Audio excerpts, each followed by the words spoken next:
Thanks for joining us at the Canadian Breakpoint, a Canadian infectious diseases podcast by Canadian Infectious Diseases Physicians. I'm Summer Stewart, here with Dr. Rupeena Purewal, Pediatric Infectious Diseases Physician in Saskatoon. In this episode, we invite Dr. Shaqil Peermohamed, Infectious Diseases Specialist at Vancouver Coastal Health, to discuss gamification in medicine. Dr. Purewal. Welcome, everyone. Thank you for joining us for another episode of our podcast, The Canadian Breakpoint. So today we have a very special guest with us, Dr. Shaqil Peermohamed, who obtained his MD degree in 2011 from the University of Calgary. He then trained in internal medicine from 2011 to 2014 at the University of Saskatchewan, and then completed his subspecialty training in infectious diseases at the University of Toronto in 2016. He completed his Master's of Public Health through the Harvard T.H. Chan School of Public Health with a focus in clinical effectiveness. For the past 6 years, he has practiced in Saskatoon, and his research interests include antimicrobial stewardship, quality improvement, and medical education.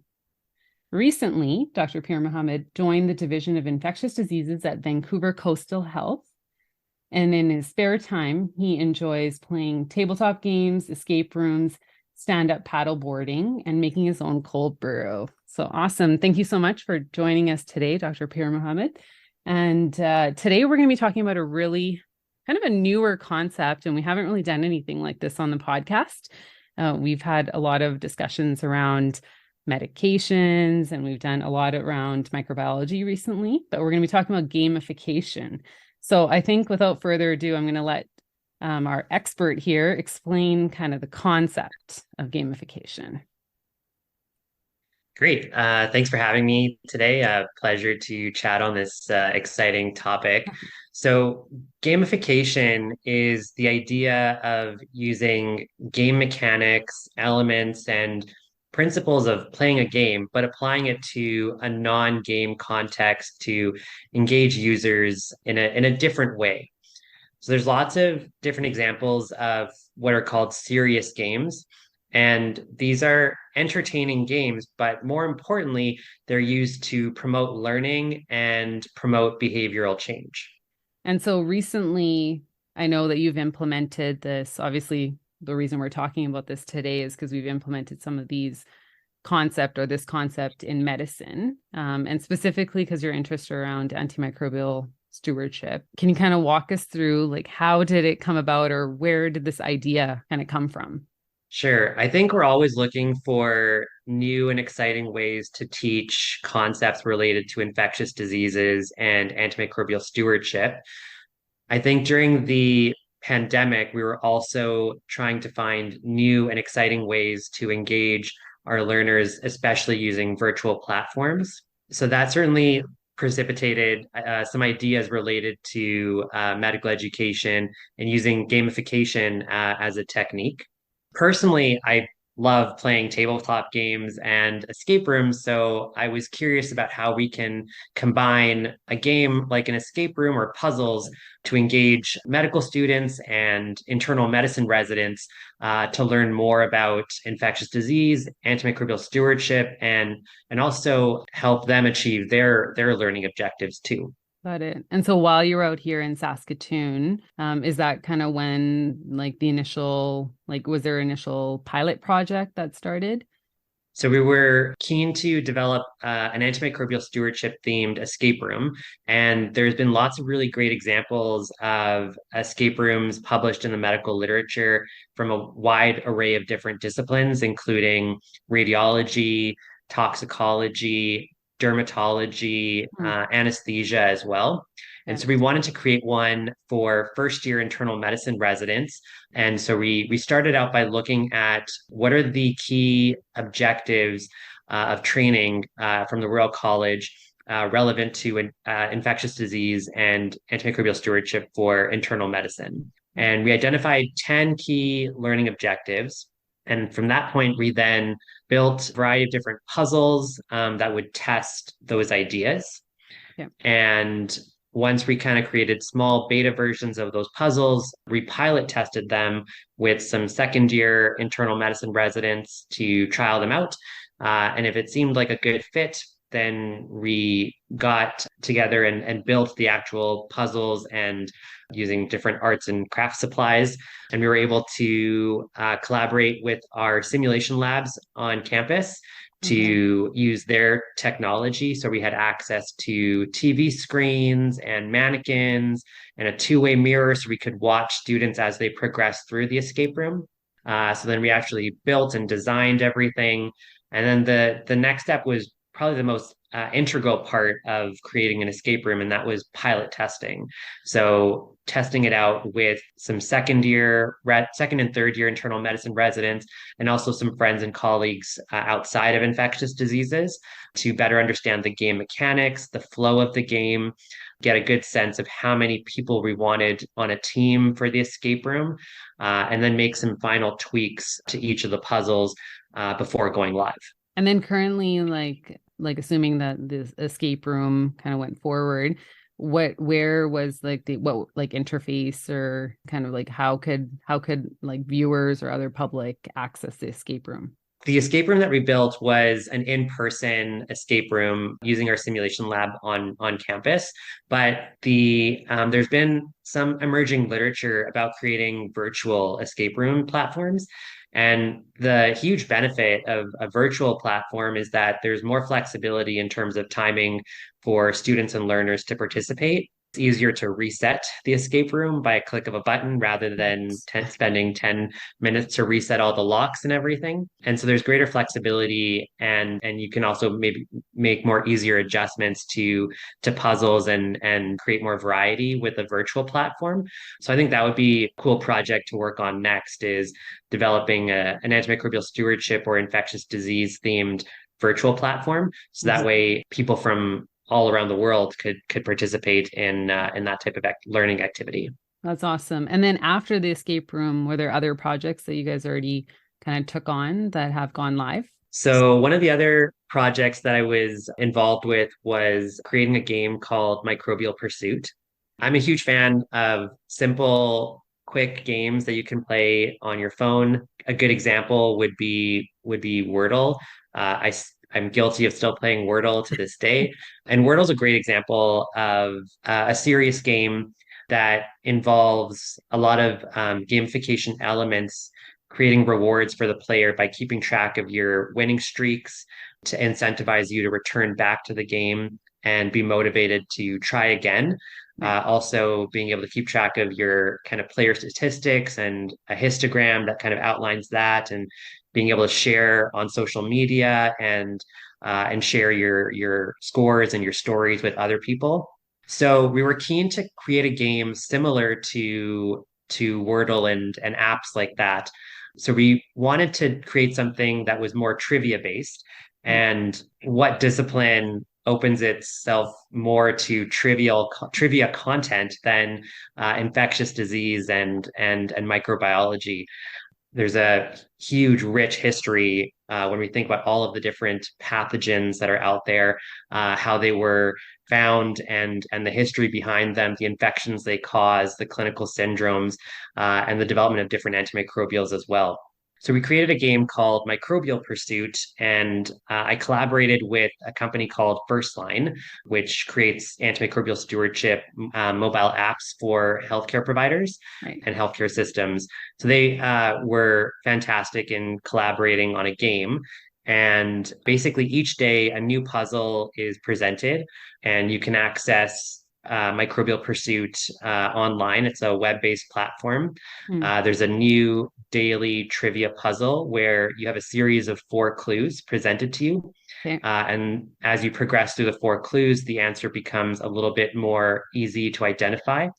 And you have to guess what the pathogen, whether it's a bacteria, virus, parasite, or fungus, or an antimicrobial. And if you answer correctly on the first guess, you get 100 points. If you need to advance to the second guess, you lose 25 points, and so on.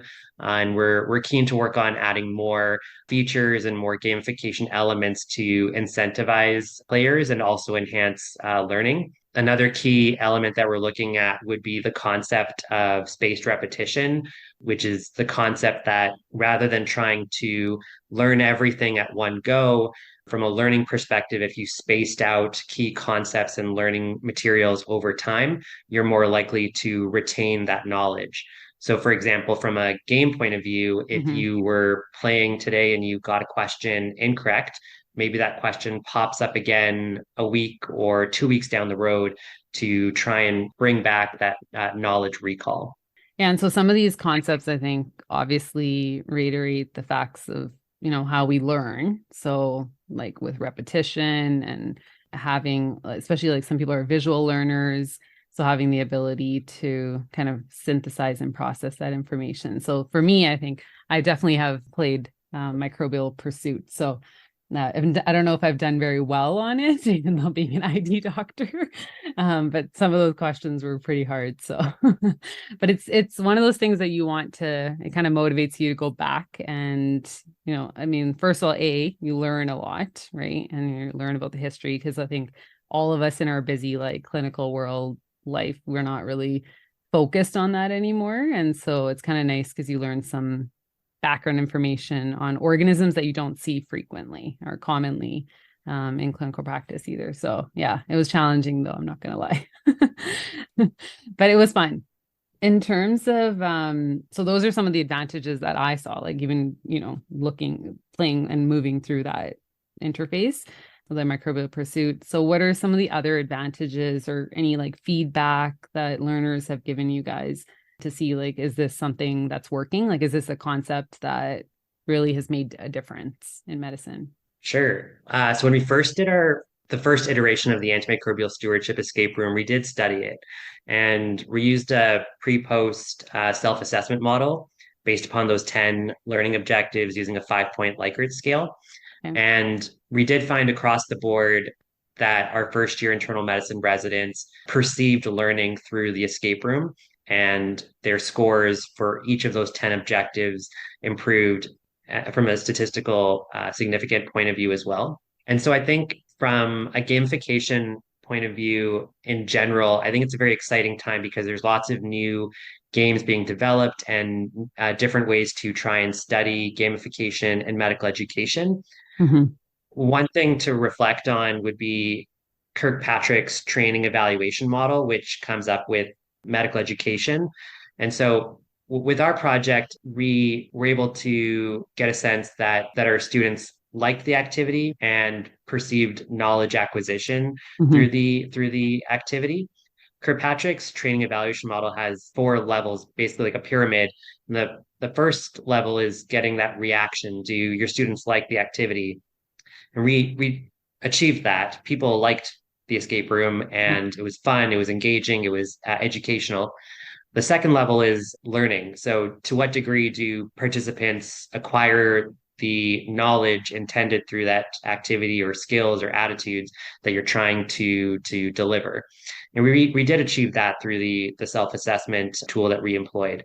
The third and the fourth levels are sometimes harder to achieve and create studies that determine whether you're Mm-hmm. achieving those levels. The third level is Yep. behavior. So Mm. does your learning activity change practice? Do students take away key learning messages from your learning activity and then apply it at the bedside or apply it to real life practice in healthcare? And the fourth level is those results. So to what degree does that outcome actually occur? Does it change clinical practice? Did your learning activity change how we practice and function and behave, and the medicine that we practice at the bedside? So those are a little bit harder to achieve and Yeah. elucidate, but it's definitely a very exciting time. There's lots of cool medical education initiatives related to gamification that are coming out, and lots of exciting literature. I think it's like, I mean, definitely in the era that we're living in, where we're using a lot of technology and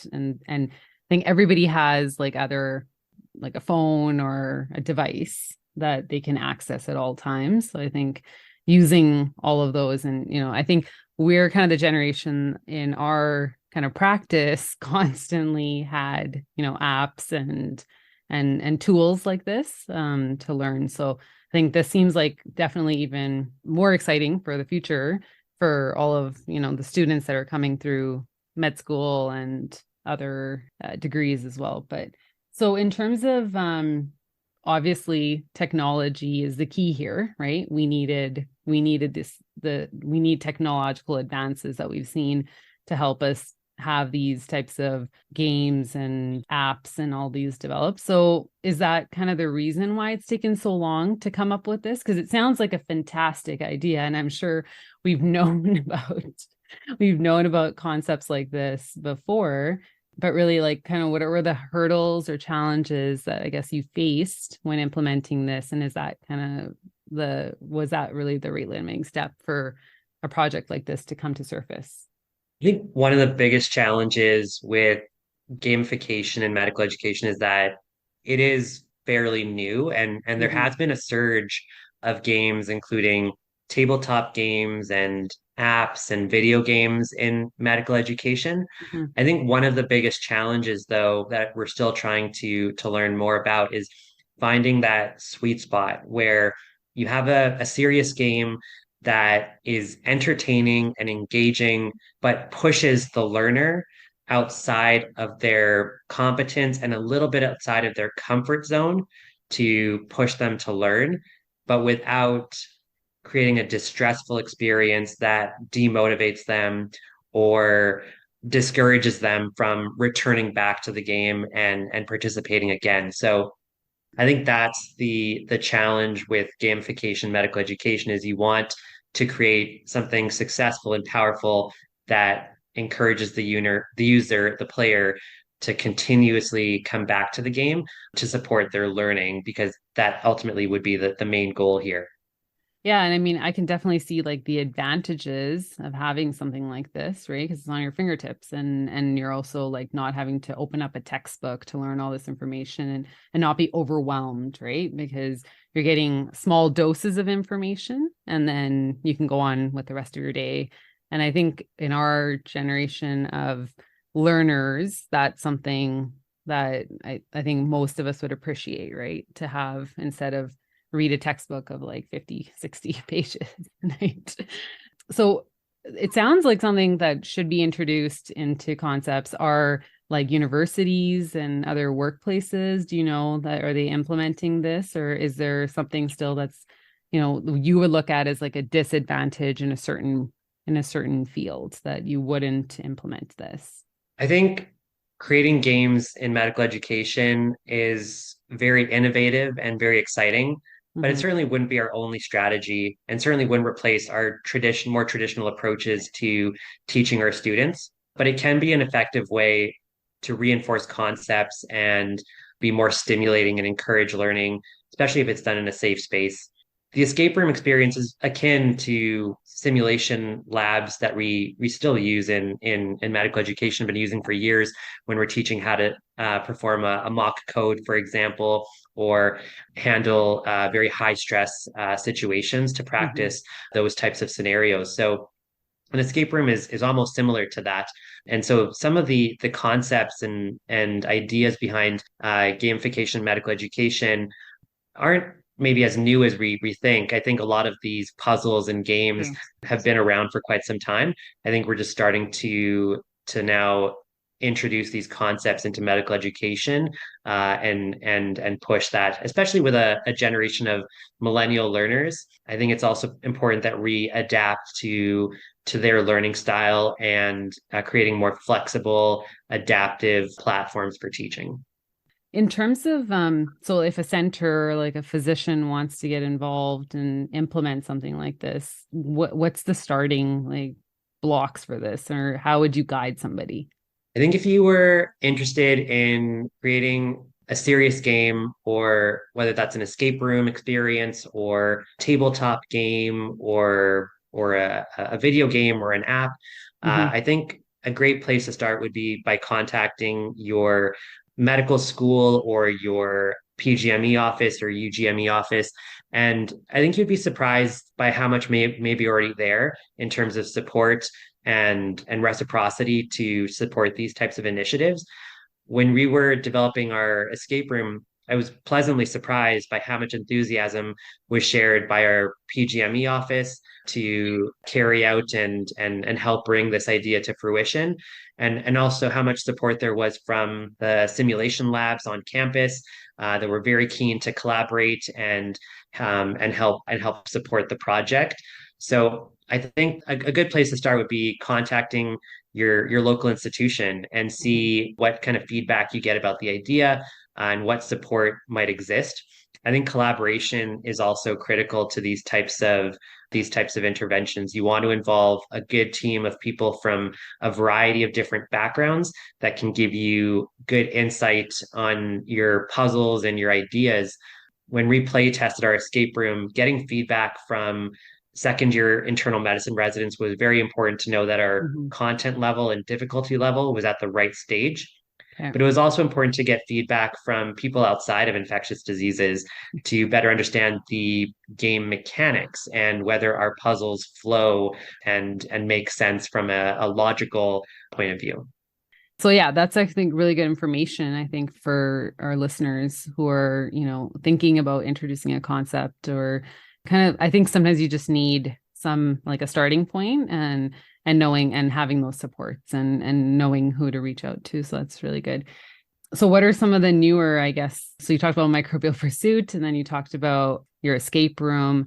Are you currently working on other projects or anything that's recently been released some of our listeners can tune into? I think it's definitely interesting. I definitely want to continue to work on creating more antimicrobial stewardship and infectious disease themed escape rooms. I think it's also might be interesting to work on escape rooms that are ranging in terms of difficulty level for different audiences. Another idea that I don't think has been tapped into yet would be creating an interdisciplinary escape room, because that reflects how often we practice in real life, working with providers from different perspectives, including dietitians, PT, OT, Right. nursing. So why not create an escape room that reflects those principles and gives us a better sense of each of our roles and how we work together to support positive patient outcomes. I think it's also really interesting to look at what other people are doing with medical education and escape rooms. Dr. Teresa Chan out of McMaster University developed a really cool tabletop game called Gridlocked, which helps learners understand triaging skills in the emergency room and as a tabletop board game. There's lots of really other cool apps and games out there for infectious diseases. Pharmageddon is a really cool Hmm. game that I would encourage people to try out. And Empiric is another kind of cool card game that you can play to learn about antimicrobials and spectrum of activity in terms of what bacteria different antimicrobials cover. So yeah, there's lots of really great examples. From an app point of view, Mhm. there's a cool company called Level X, which has a variety of different games you can play on your phone to learn pattern recognition when it comes to different rashes and dermatology, Oh, practicing how to perform endoscopy. So if you're wow. in respirology or gastroenterology, you can practice performing an endoscopy on your phone.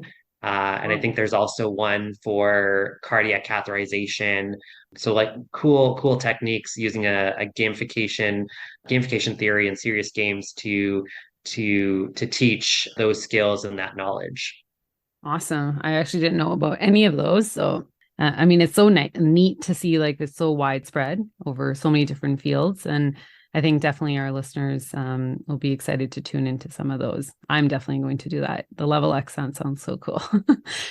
And then what about Microbial Pursuit? That's something they can access on First Line? It's not available through the app itself, but if Okay. you Google microbial pursuit or go to firstline.org/microbial-pursuit, it's a web-based platform. Right now, we have over 150 puzzles that are in circulation, and you can access all of the puzzles. All the previous puzzles are accessible, but a new one is posted every day to play. And so that's free for players to access. One other idea that I've been kind of toying with in my mind is, I Mhm. don't know if you've ever played the game Heads Up that I think was made Yeah. popular on the Ellen DeGeneres show. Yes. Essentially, you hold up on you player A would hold their phone in front of them, which would show a clue, maybe a name of a celebrity or a language or an animal. And your player B or multiple players would help you give you clues to guess what's on the phone. I thought that could maybe be applied to infectious diseases. So maybe on the screen you have a name of a bacteria or an antimicrobial or a fungus or a virus that's relevant to your level of training. And your colleagues, your peers, your friends give you clues to guess. So it's a gram-positive cocci in clusters, or and that might help with bidirectional feedback and precipitate learning, both from the clue giving perspective and then the clue receiving perspective. Well, you have like definitely a lot of ideas coming up, so I'm excited to hear some of the future kind of concepts and really how we're going to implement this into, you know, our daily learning. And I think it's really nice because we have the ability to create apps and do all of this and work with multiple, you know, there's so many technology-based platforms now that I think this will definitely come to surface. So super excited. We're so grateful to have you on the podcast and talk about gamification. I mean, it was definitely, when I heard about it, I mean, just the name itself, it sounds interesting, right? So to come into, and then thinking about incorporating that into medicine, because historically we didn't, you know, always have such great ideas. And so I think there's a lot in the future, and maybe we'll have you back on when you've developed a couple more of those games and you can kind of walk us through that. Thanks for having me. Thank you, Dr. Purewal and Dr. Peermohamed, for the very interesting topic. Have a suggestion? Email us at thecanadianbreakpoint@gmail.com and be sure to follow us on Twitter at CA Breakpoint. See you again soon at the Canadian Breakpoint.